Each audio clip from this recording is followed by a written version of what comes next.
कलसी चिड़िया का बचपन से ही रंग काला था। माँ बाप बचपन से ही उसके साथ भेदभाव करते थे। स्कूल गई तो सब उसे काली कहकर चिढ़ाते थे। कॉलेज गई तो सब उसे गोरा होने की क्रीम बताते थे। अरे सुनो, ये लो फेयर एंड लवली लगा लो, रंग गोरा हो जाएगा। कलसी चिड़िया सब के ताने सुनते सुनते बड़ी हो जाती है। एक दिन वह किसी कंपनी में इंटरव्यू के लिए जाती है तो काली होने के कारण कंपनी का मालिक उसे रिजेक्ट कर देता है। कलसी के माता पिता हार कर उसके लिए एक लड़का देखते हैं, लेकिन काली होने के कारण वह लड़का भी उससे शादी करने के लिए मना कर देता है। आखिरकार वह घर से निकल जाती है और एक छोटी सी कंपनी में जॉब करती है। साथ ही वह आईएएस की तैयारी करती है और आखिरकार उसकी मेहनत रंग लाती है और वो आईएएस बन जाती है। आईएएस बनने के बाद वो अपने घर वापस लौटती है। जो माता पिता उसके साथ भेदभाव करते थे वो उसका स्वागत करते हैं और जो लोग बचपन में उसका मजाक उड़ाते थे वो शर्मिंदगी से नजर झुका लेते हैं। मोनी चिड़िया अपनी बेटी सोनी को 100 रुपए देती है और गेहूं का कट्टा लाने के लिए कहती है। सोनी चिड़िया बाजार से गेहूं का कट्टा ला ही रही थी कि उसका रास्ते में एक्सीडेंट हो जाता है। उधर मोनी चिड़िया अपनी बेटी सोनी का इंतजार कर रही थी। काफी देर इंतजार करने के बाद मोनी चिड़िया अपनी बेटी सोनी को ढूंढने के लिए निकलती है तो देखती है कि रास्ते में उसकी बेटी का एक्सीडेंट हो गया है और वो मर गई है। मोनी चिड़िया अपनी बेटी सोनी को देखकर रोने लगती है। तभी वहाँ पर सोनी की आत्मा प्रकट होती है और कहती है कि माँ, मैं तुम्हारे यहाँ वापस लौट कर आऊंगी, लेकिन इससे पहले मेरे व्यूअर्स को इस वीडियो को लाइक और चैनल को सब्सक्राइब करना होगा।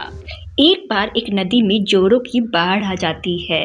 3 दिनों के बाद बाढ़ का जोर कुछ कम होता है। बाढ़ के पानी में ढेरों चीजें बह रही थी। उनमें एक तांबे का घड़ा और एक मिट्टी का घड़ा भी था। ये दोनों घड़े अगल बगल तैर रहे थे। तांबे के घड़े ने मिट्टी के घड़े से कहा, अरे भाई, तुम तो नरम मिट्टी के बने हुए हो और बहुत नाजुक हो। अगर तुम चाहो तो मेरे समीप आ जाओ, मेरे पास रहने से तुम सुरक्षित रहोगे। तांबे के घड़े की बात सुनकर मिट्टी का घड़ा कहता है, मेरा इतना ख्याल रखने के लिए आपको धन्यवाद, पर मैं आपके पास आने की हिम्मत नहीं कर सकता। आप बहुत मजबूत और बलिष्ठ हो, मैं वैसे ही कमजोर और नाजुक हूँ। कहीं हम आपस में टकरा गए तो मेरे टुकड़े टुकड़े हो जाएंगे। यदि आप सचमुच मेरे हितैषी हैं तो कृपया मुझसे थोड़ा दूर ही रहिए। इतना कहकर मिट्टी का घड़ा तैरता हुआ तांबे के घड़े से दूर चला गया। तो दोस्तों, चंद लाइनों से हमें बहुत बड़ी सीख मिलती है कि ताकतवर पड़ोसी से दूर रहने में ही भलाई होती है।